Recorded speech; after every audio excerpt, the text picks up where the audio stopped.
Even if a ghost town is nothing more than a few old houses, most still hold a place on a map. Shaniko does. But you have to know how to find Rajneeshpuram. It's only been a few years since the Rajneeshis left their commune, and already the city's name has been wiped off of most maps. It's only been 5 years since Rajneeshpuram became a ghost town. But by looking at the marble monument beside the road, it might as well have been 50. The buildings are in better shape. They're protected on private property. In 1980, the Indian guru Bhagwan Sri Rajneesh and his followers created this place as an oasis at the foot of the Ochako Mountains.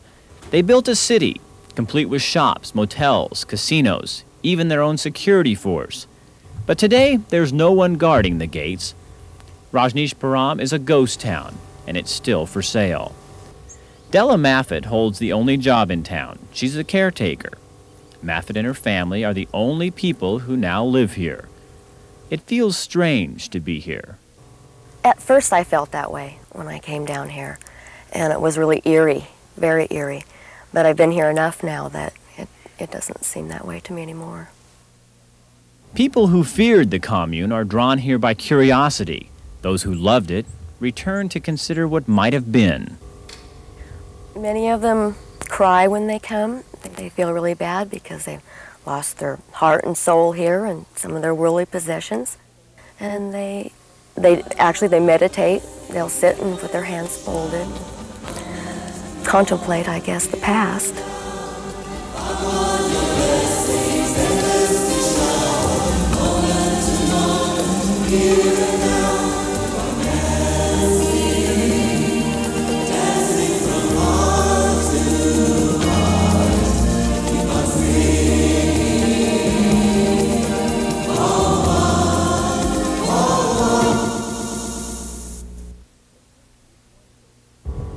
But this is one ghost town many others are not very anxious to see put back on a map. In the high desert of Central Oregon is Highway 97. 1,100 trucks a day use this route to get from Canada to Southern California and back again. On their way, they drive through the town of Shaniko. 90 years ago, Shaniko was a major transportation hub in its own right. Today, just a handful of people live here, including Mayor Gene Farrell. We do get a lot of the old railroad people that worked in here back in the early days. Some of the cattlemen, of course, most of them are all gone now, but there's a few of them still around that come up. A few of the original buildings are still standing, and people like Farrell are here to make sure they stay that way. And so much history is being torn down today. It's destroyed, gone. When it's gone, it's gone. Just like some of the old timers, talking to them, and they they wish that Dad would have wrote down stuff, you know, because when he died, all the history he had was gone. And that's the same place this is here. If it's torn down and gone, all the history's gone. You can't ever bring it back.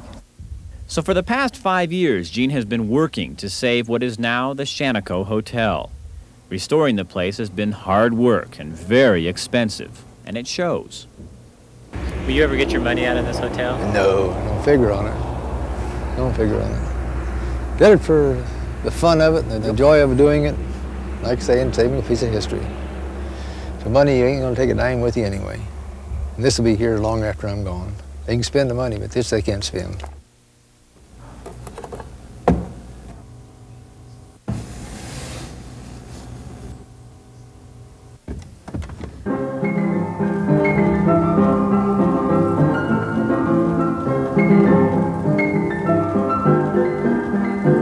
5,000 people lived in Shaniko at the turn of the century. Sheep ranchers from Central Oregon brought their wool to the railhead in Shaniko to be shipped to markets all over the world. I'd just like to get back here when all the railroad guys and the cattlemen and sheepmen and the ranchers and all get in here at one time.